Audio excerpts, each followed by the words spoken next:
Recap of the Summer I Turned Pretty Season 3 Episode 3, What was Conrad's response to the announcement of Belly and Jeremiah's engagement? Recap of Episode 3 of Season 3 of The Summer I Turned Pretty.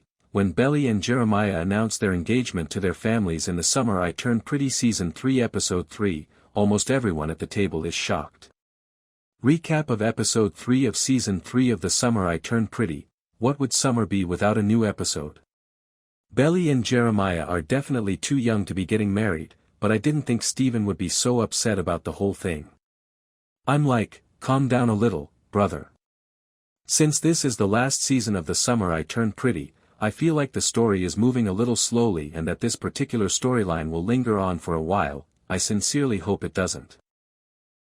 I still support Jellyfish like Taylor, and even if Jeremiah has been careless and all that, he has the capacity to pull himself together, especially for Belly. However, Laurel's response was precisely what I had anticipated. I don't know, but it seems a little forced to me that the drama involving Taylor's mother is merely an extra plot point to get Taylor and Stephen to cooperate and support Lucinda. I continue to believe that he and his co-worker will have some sort of relationship, but poor Taylor, ah. Now, however, let's go on to Episode 3. Is John alright? At the beginning of Episode 3 of The Summer I Turned Pretty, Jeremiah and Belly are infatuated. Naturally, they are beaming and excited right now because they are getting married. The worst is anticipated from Adam, but I suppose they already know the response will be awful. In any case, Belly has to leave quickly to visit Taylor, who is still pouting over Stephen, but she is ecstatic when Jerry unexpectedly takes out a ring before she does. She talks about Stephen first while she's with Taylor, and she says she won't accept him back, even if he pleads on his knees. However, she is curious to hear if he has inquired about her. Laurel acts as though she's just realized she's his mother for the first time and is unable to leave his side while he recovers in bed at home. Of course, it's adorable. Despite being prohibited from using electronics, he is still attempting to work and calling his co-worker, Denise, to complete his tasks. Returning to Taylor and Belly, however, Belly is unable to contain her smile and must undoubtedly reveal the news when Taylor asks her best friend about Jerry. Since Taylor is going through a difficult time, this is obviously not the appropriate time for this. She vents her frustration on Belly by telling her that it's not a good idea. In any case, John arrives because Belly needs to move out because she will soon be traveling to Paris. Belly asks Anika if she's criticizing her for reconciling with Jerry before departing. Anika claims that she has complete faith in Belly and that she is aware of what is best for her. Belly feels like a little. Taylor finds out in the meantime that her mother had split from Scott, a man she obviously didn't like. At last, everything at home seems to be coming together.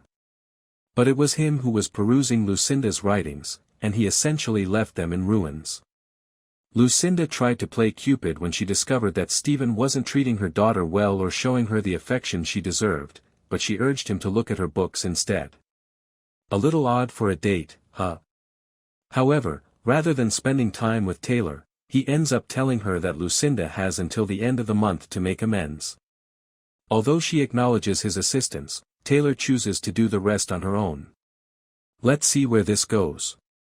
Stephen's ego was damaged when Taylor told him that Lucinda shouldn't have approached him. Perhaps Cupid's scheme will succeed. Furthermore, why is Taylor calling Stephen a child at the age of 22? A sigh.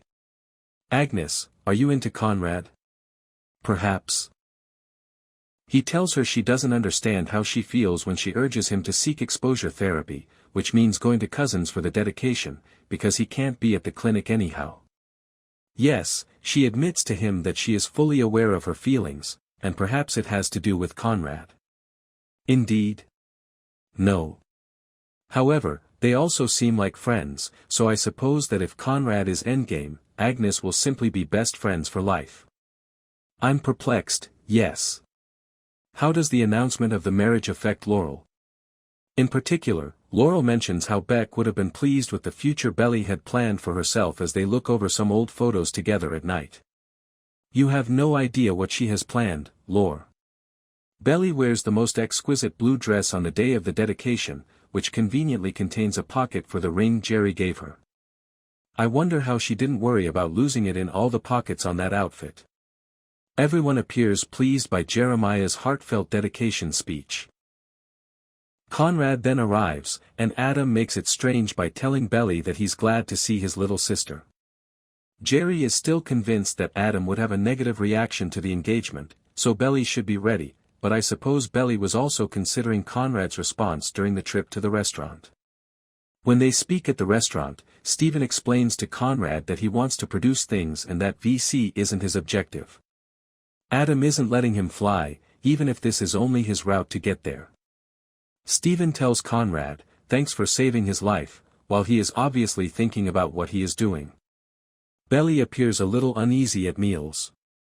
Although it's not really her type of place, Adam, Jerry, and Conrad obviously appear to fit in perfectly. After observing, Adam also orders a seafood platter for the table. Belly didn't place an entree order. She feels ashamed, and Jerry holds her hand beneath the table. Adam and Laurel make the decision to express their pride in each of their children by saying something to them.